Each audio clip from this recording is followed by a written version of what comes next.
So ayun, okay. KJX, kumusta tayong lahat? At trade update muna tayo, no? Okay? So lost tayo dito kahapon, no? So ayan, di ba dito? So pero, kagabi, no? Nag-entry tayo. Pinakita naman natin sa inyo kahapon yung position. So nagtipi tayo sa 33% dito sa area na to. Okay? And then yan, hinihintay natin tong breakout na to, no? Pero, kung titingnan ulit natin, nung nakapagtipi tayo dito, umangat din to sa area na to. And then, na-break yung 8, ano na naman natin, 1184, no? 118400 or 450. So, pumasok na naman tayo dito, mga kapatid. Okay? And then, kung titingnan naman natin, ito yung sa Telegram, no? So, pumasok tayo dyan sa area na yan, 118399. And then, nagtipi tayo ng 117.33.87%. Okay? And then, ito, kay Vine, sumabay din ako kay Vine na mag-short. So, 146% yun nakuha. Okay? So, ganun lang ako mag-trade, mga kapatid, no? Basta nasa 20%, nagtitipi na tayo kaagad. And then dito, pumasok ulit tayo. Na-expect natin makakuha ulit tayo ng 20% dito. At least, if ever, ayan, no? Ito yung area na yan, yung guhit natin na yan, no? Pag nabasag to, si 117,900, I think baka bumaba na to ng tuluyan. Ng 117,200 to 117,174. Time out to. Okay.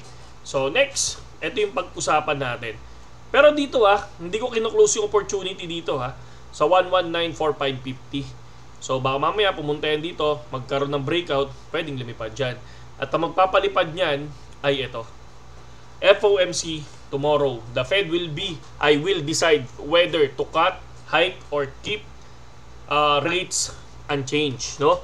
Ano ba yung honest opinion natin kung magkakaroon ba ng rate cut tomorrow? So July 30, pero kasi July 31 2 AM yun ng umaga.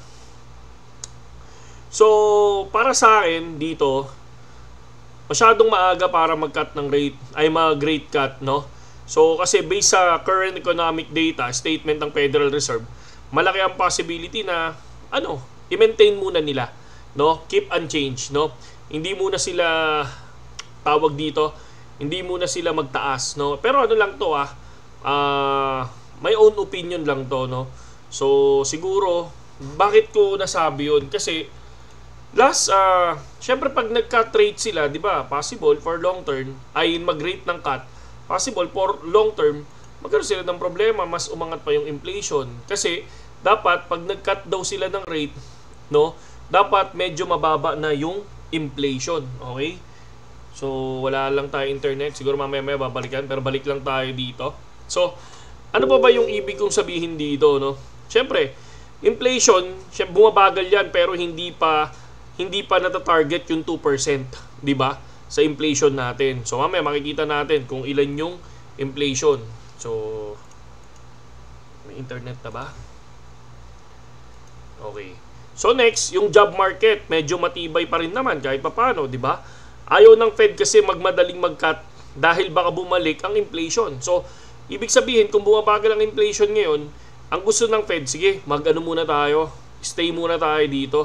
Mas okay na sa akin yung mabagal kaysa yung pag nag-rate cut tayo, biglang bumilis or tumaas bigla ang inflation. Parang yun yung nakikita ko dito. So tapos syempre hindi rin basta-basta magtataas ulit ang rates dahil baka masakal yung economy. Syempre pag nagbaba sila ng rate, so tapos biglang umangat yung inflation, kailangan ba magtaas sila ng rate? 'Di ba kaagad?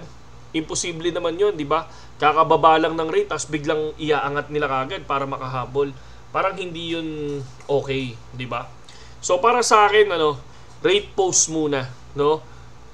Para lang sa akin 'to pero syempre, hindi naman natin alam kung ano pa yung pwedeng Trump administration, pwedeng 'di ba? Pwedeng dahil kay Trump, pwede nilang ibaba bigla yung rate, 'di ba?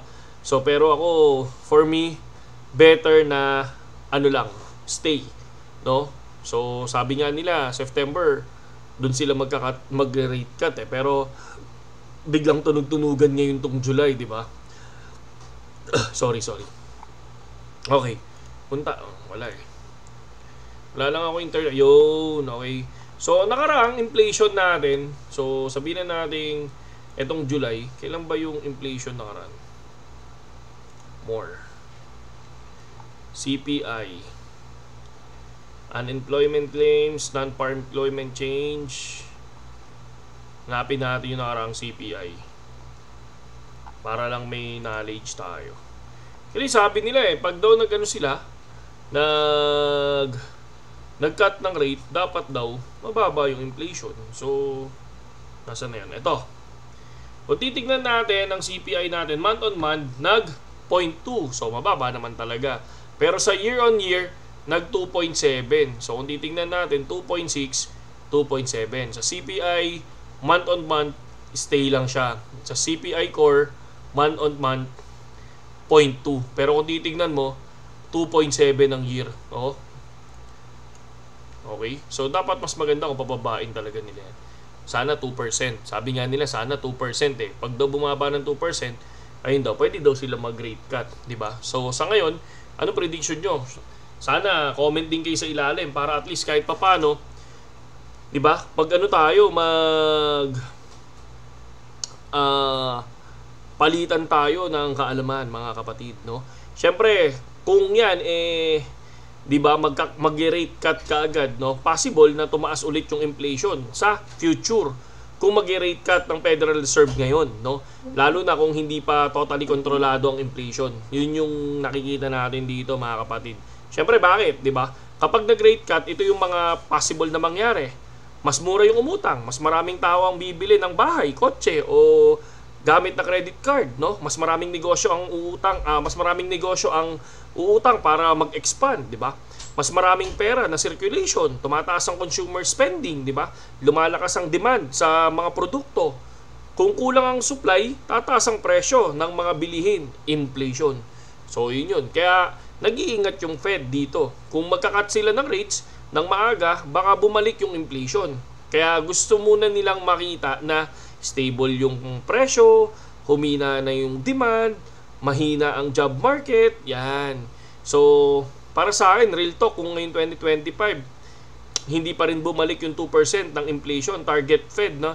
Risky ang mag-rate cut. No? Pwedeng bumalik ang inflation sa parang next year, parang ganun. Yun lang, mga kapatid, at sana kayo din, sana may ma-comment kayo sa ilalim para at least sama-sama tayo matuto.